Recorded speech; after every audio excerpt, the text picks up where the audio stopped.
road to success is through commitment and through the strength to drive through that commitment when it gets hard. And it is going to get hard and you're going to want to quit sometimes, but it'll be colored by who you are and more who you want to be. Being realistic is the most commonly traveled road to mediocrity. Why would you be realistic? What's the point of being realistic? Yeah, I'm going to do it. It's done. It's already done. The second I decide it's done, it's already done. So now we just got to wait for y'all to see. I'm motivated by fear. Fear. You know? Fear of what? Fear of fear. I hate being scared to do something. And I think what developed in my early days was the attitude that I started attacking things that I was scared of.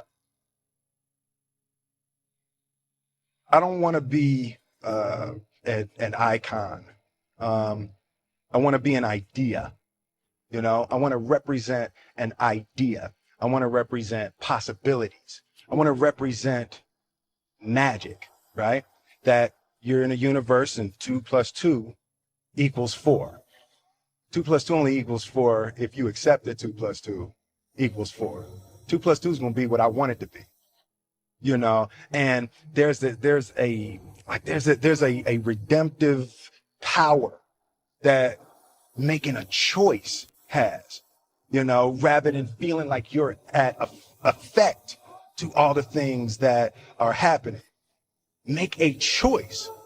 Like you just decide what it's going to be, who you're going to be, how you're going to do it. Just decide. And then from that point, the universe is going to get out your way. It's water. It wants to move and go around stuff, you know. So for me, I want to represent possibilities. I want to represent the idea that you really can make what you want. And, you know, if you're going to be here, then there's a necessity to make a difference. I feel very strongly that we are who we choose to be. As a child, my parents always told me, you could be whatever you want to be. You could do whatever you want to do. And, you know, that office, that position, the highest office on the face of the earth, it was something I heard my parents saying it, but I didn't totally believe it. Yet I went out in the world and I carried myself and I held my head high and I stood there and I looked people in their eyes and I talked to people as if I was deserving of everything that this planet has to offer. This one year, my father had his shop and he decided for whatever reason that he wanted a new wall on the front of his shop. So he tore down probably about, 16 feet high and probably about 30 feet long. He just completely tore the wall down, and my brother and I had to dig a 6-foot hole. We would mix in the concrete by hand.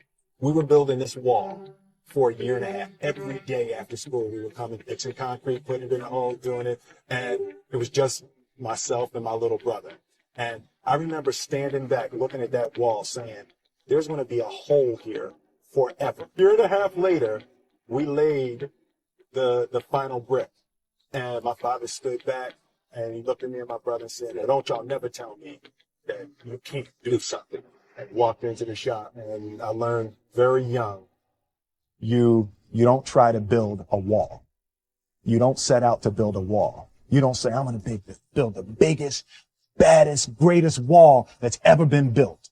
You don't start there. You say, I'm going to lay this brick as perfectly as a brick can be laid. There will not be one brick on the face of the earth that's going to be laid better than this brick that I'm going to lay in this next 10 minutes. Yeah. And you do that every single day. Soon you have a wall. And I think psychologically, the advantage that gives me over a lot of people that I have been in competition with in different situations is it's difficult to take the first step when you look how big the task is. The task is never huge to me. We didn't grow up with the sense that where we were was where we were going to be. You know, we grew up with the sense that where we were almost didn't matter because We were becoming something greater. The greatest thing in my career has been the constant commitment to putting something in the world of value, not putting something in the world that makes me look hot, you know.